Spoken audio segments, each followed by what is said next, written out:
أعوذ بالله من الشيطان الرجيم بسم الله الرحمن الرحيم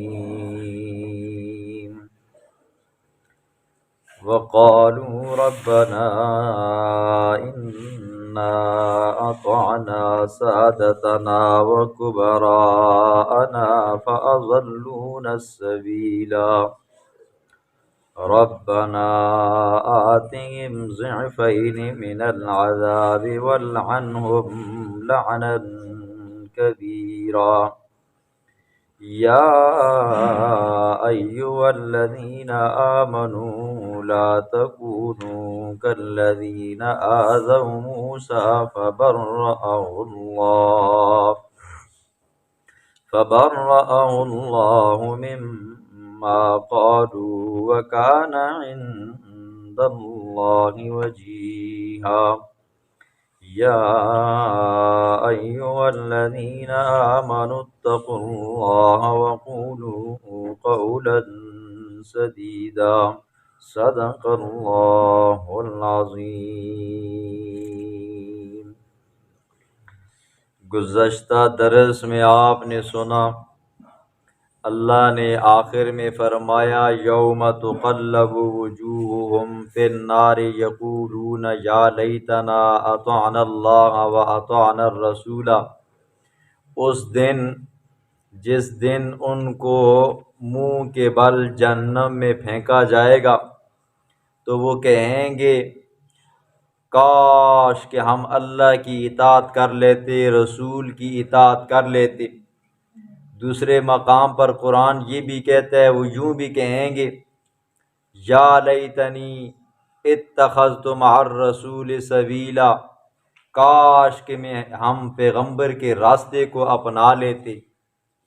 اور یہ بھی کہیں گے ربنا انا اطعنا سادتنا وکبراءنا، اے اللہ ہمیں سیدھے راستے سے ہمارے مولویوں نے، ہماری مذہبی لوگوں نے بھٹکا دیا، کبراءنا اور ہمیں سیدھے راستے سے سیاسی لوگوں نے بھٹکا دیا۔ تو یہ بھی اللہ کا قرآن کہتا ہے۔ پھر اللہ فرمائیں گے اللہ تزر وازرۃ وزر اخری، کیا میرا قانون تمہارے پاس نہیں پہنچا تھا؟ کیا تم نے میرے قرآن کو نہیں پڑھا تھا کہ میں نے کہا تھا نا جی اللہ تزر وازرۃ وزر اخری، باپ بیٹے کا بوجھ نہیں اٹھا سکے گا، بیٹا باپ کا بوجھ نہیں اٹھا سکے گا۔ اور وہ یہ بھی کہیں گے انا کنا لکم تبعا فہل انتم مغنون عنا نصیبا من النار، اپنے مولویوں کو کہیں گے، بزرگوں کو کہیں گے، پیروں کو کہیں گے، سیاسی لیڈروں کو کہیں گے ہم دنیا میں تمہاری بات مانا کرتے تھے، آج ہم جہنم کی آگ میں آ پڑیں، کیا تم ہم سے عذاب کو دور کر سکتے ہو؟ وہاں پر پھر اللہ کے عذاب کو کوئی دور نہیں کر سکے گا۔ آج اللہ ان کی بے بسی کو بیان فرماتا ہے جہنمیوں کی۔ وقالو کہیں گے ربنا، اے ہمارے رب، انا اطعنا، بے شک ہم نے اطاعت کی، سادتنا، ہمارے اپنے مذہبی پیشواؤں کی، مذہبی لوگوں کی، مولویوں کی، بزرگوں کی، پیروں کی، وکبراءنا، اور اپنے بڑے لوگوں کی، سیاسی لوگوں کی، فاضلونا السبیلا، انہوں نے ہمیں سیدھے راستے سے ہٹا دیا۔ کہیں گے ربنا، اے ہمارے رب، آتیم، دے ان کو ضعفین من العذاب، دگنا عذاب، ولعنہم لعنا کبیرا، اور ان کے اوپر لعنت بھیج، بہت بڑی لعنت۔ ٹھیک ہے، ہاں اللہ فرمائیں گے کیا میں نے تمہیں عمر نہیں دی تھی؟ کیا میں نے تمہیں عقل نہیں دی تھی؟ تم نے اپنی عقل سے سوچا نہیں تھا؟ یہ لوگ تمہیں میرے راستے سے بھٹکا رہے ہیں، یہ لوگ مولوی میرے راستے سے بھٹکا رہے ہیں، یہ بزرگ میرے راستے سے بھٹکا رہے ہیں، یہ سیاسی لیڈر میرے راستے سے بھٹکا رہے ہیں، کیا تم نے کبھی قرآن کو کھول کر پڑھا نہیں تھا؟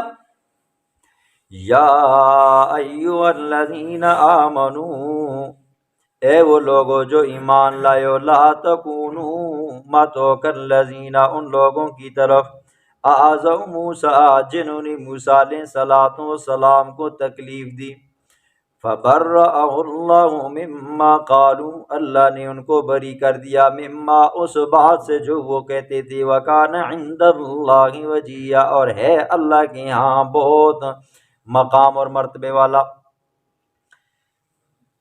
بنی اسرائیلیوں کے لوگوں نے حضرت موسیٰ علیہ السلام کے بارے میں یہ مشہور کیا تھا نا کہ موسیٰ علیہ السلام کو ادرا کی بیماری ہے جی۔ یہ ادرا خصیتین پھول جاتے ہیں نا جی، پھوتے، تو اس بیماری کو کیا کہتے ہیں جی؟ ادرا کی بیماری کہتے ہیں۔ ہوتا تو یہ تھا اس زمانے کے اندر، پہلے لوگوں کے اندر، پہلی شریعتوں کے اندر، مرد عورتیں اکٹھے غسل کرتے تھے جی، ایک کھلے میدان کے اندر، کھلی جگہ کے اندر، وہاں پر سارے مل جل کر غسل کرتے تھے۔ لیکن اللہ کے پیغمبر جتنے بھی آئے ہیں نا جی، حیادار رہے ہیں، اور موسیٰ علیہ السلام بھی بڑے حیادار تھے۔ وہ ان کے ساتھ غسل نہیں کرتے تھے، ہٹ کر دور دراز جگہ پہ جا کر چھپ کر کیا کرتے تھے؟ غسل کرتے تھے۔ قوم کے لوگوں نے یہ مشہور کیا کہ موسیٰ ہمارے ساتھ رل مل کر غسل اس لیے نہیں کرتا، اس کو ادرے کی بیماری ہے، اس کے خصیتین پھولے ہوئے ہیں۔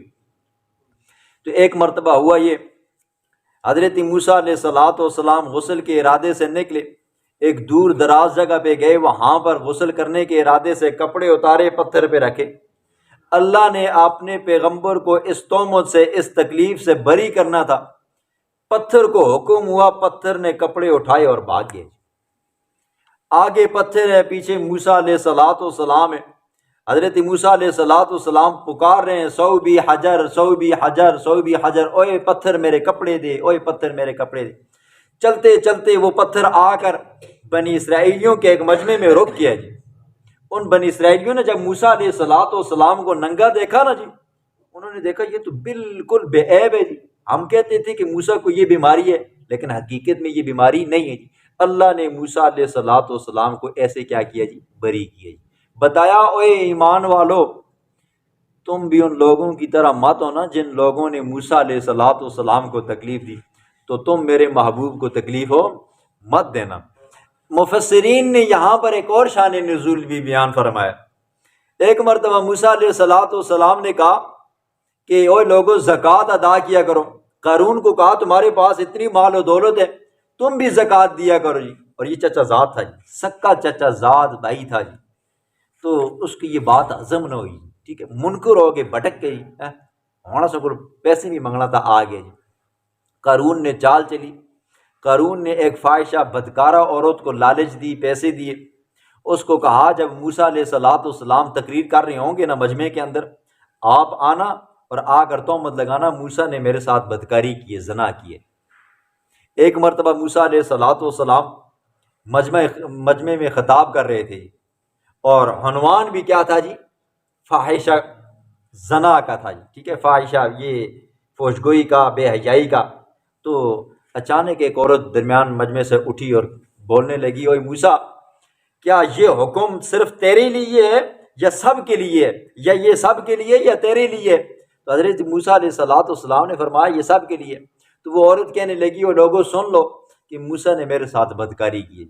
اب موسیٰ علیہ السلام ذہنی کیفیت کے اندر مبتلا ہوئے، ذہنی سکون چھن گیا جی۔ مجمع کے اندر ہے جی، ایک عورت ہے جی، بہتان باندھ رہی ہے اور سر عام کہہ رہی ہے میرے ساتھ موسیٰ نے کیا کیا جی؟ زنا کیا۔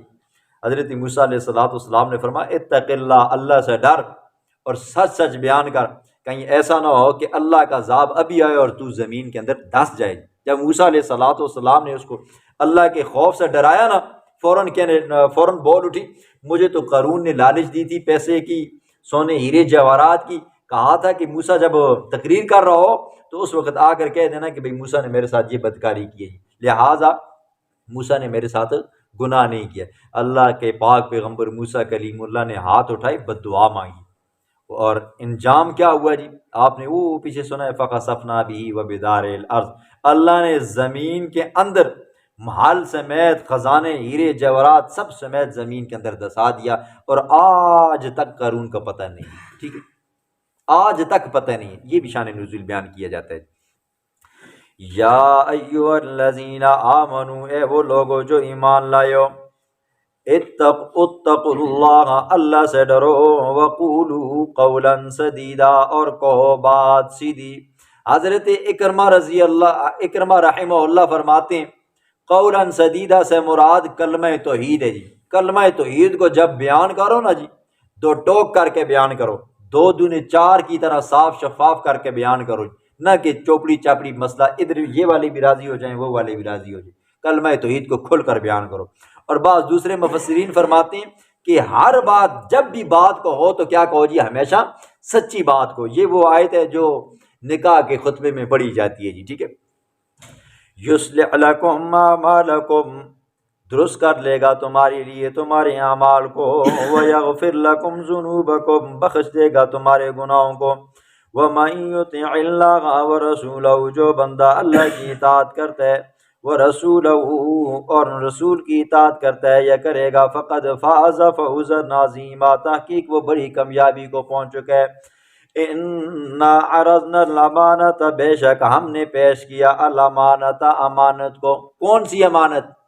عقائد ہو گئے، عبادات ہو گئے، احکام ہو گئے جی، ان کو ہم نے پیش کیا علی السماوات، آسمانوں کے اوپر، والارض، اور زمین کے اوپر، والجبال، اور پہاڑوں کے اوپر، فابینا، ان تینوں نے انکار کر دیا، ان یحملنہا، اس کے اٹھانے سے، واشفقنا منہا، اور ڈر گئے اس کے اٹھانے سے، وحملہا الانسان، اور اس کو انسان نے اٹھا لیا۔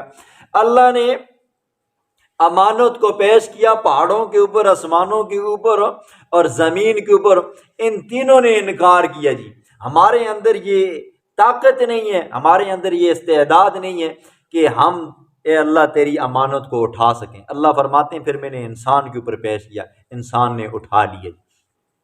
انہ کان ظلوما جہولا، بے شک انسان ہے ظالم، جہولا، ندان، ٹھیک ہے جی۔ لیکن یہاں پر انسان کو ظالم بھی کہا گیا اور جاہل بھی کہا گیا۔ اس کا یہ مطلب نہیں ہے یہاں پر انسان کی مذمت کی گئی ہے۔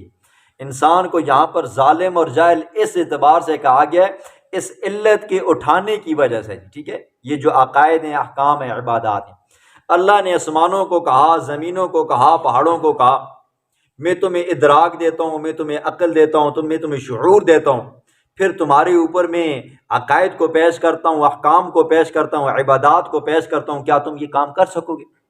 پہاڑوں نے بھی کہا نہیں کر سکتے، آسمان نے بھی کہا نہیں کر سکتے، ٹھیک ہے، زمین نے بھی کہا ہم نہیں کر سکتے۔ انسان کے اوپر پیش کیا، انسان نے کہا ہم کریں گے، ٹھیک ہے۔ اب دیکھیں، ظالم اس کو کہتے ہیں جس کے پاس عدل والی صفت ہو جی، لیکن وہ عدل نہ کرے تو یہ ظالم ہو جاتا ہے۔ اچھا، جاہل اس کو کہتے ہیں جس کے پاس علم حاصل کرنے کی صفت ہو، صلاحیت ہو، لیکن علم حاصل نہ کرے تو وہ کیا ہوتا ہے جی؟ جاہل ہوتا ہے جی۔ اب جو بندہ قرآن کی تعلیمات کو حاصل کرتا ہے، پھر اس کے مطابق فیصلہ کرتا ہے، پھر وہ ظالم نہیں ہے، لیکن بے تکے فیصلے کرتا ہے۔ آج کل آپ نے دیکھا ہوگا یہ آپ کے علاقے میں بھی یہ جرگے ہوتے ہیں، کہ ہمارے علاقے میں تو بہت ہوتے ہیں، یہ خاص کر کے قبائل کے علاقوں کے اندر ہمارے جرگیدار بھی ایسے ہوتے ہیں نا جن کو استنجا کرنے کا طریقہ نہیں آتا، پھر بھی وہ کیا کرتے ہیں؟ جرگا کرتے ہیں۔ جن کو الف پڑھنا نہیں آتا، الف کو کلی کہتے ہیں، پہلا کلمہ بھی نہیں آتا، وہ ہمارے کیا بنے ہوئے؟ جرگیدار بنے ہوئے۔ وہ بھائی جرگیدار اس کو بناؤ جس کو قرآن آتا ہو، جس کو احکامات آتے ہوں، جس کو پیغمبر علیہ الصلاۃ والسلام کی احادیث مبارکہ آتی ہوں، جس کو فقہ آتی ہو، وہ کیا کرے گا؟ یہ آپ کا جرگہ کرے گا۔ ہمارے جرگے کیا ہوتے ہیں جی؟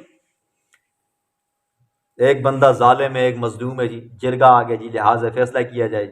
اب آگے جرگہ کرنے والی بھی کون سے ہوتے ہیں جی؟ یا سیاسی ہوتے ہیں، یا محلے کے وہ چپڑاسی ہوتے ہیں، یا زیادہ سے زیادہ جو بینک بیلنس والے ہوتے ہیں وہ ہمارے جرگیدار ہوتے ہیں۔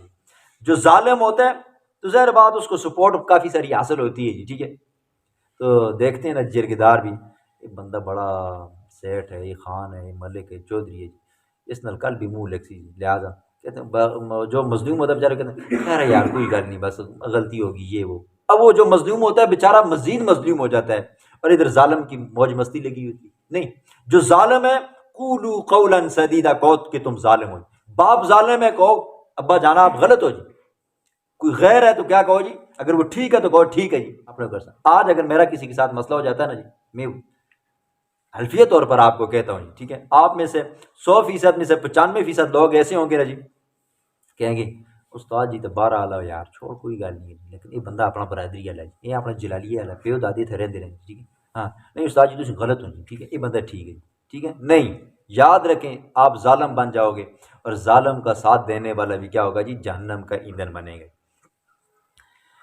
لِيُعَذِّبَ اللَّهُ الْمُنَافِقِينَ، غرض کیا ہے جی، لِيُعَذِّبَ اللَّهُ الْمُنَافِقِينَ، تاکہ اللہ عذاب دے منافق مردوں کو، والمنافقات منافق عورتوں کو، والمشرکین والمشرکات، اور اللہ عذاب دے مشرک مردوں کو مشرک عورتوں کو جنہوں نے اللہ کی ذات اور صفات کے اندر شریک ٹھہرایا۔ وَيَتُوبَ اللَّهُ عَلَى الْمُؤْمِنِينَ وَالْمُؤْمِنَاتِ، اور اللہ مہربانی فرمائے ایمان والے مردوں کے اوپر اور ایمان والی عورتوں کے اوپر۔ وَكَانَ اللَّهُ غَفُورًا رَحِيمًا، اور ہے اللہ رب العزت بخشنے والا رحیماً مہربان۔ ہو جاتا ہے انسان سے گناہ نہ جی، تو اللہ فرماتے ہیں ہے ایمان والا، توبہ کرے گا، نادم ہوگا، اللہ فرماتے ہیں میں اس کو بخش دوں گا، مہربان ہو جاؤں گا۔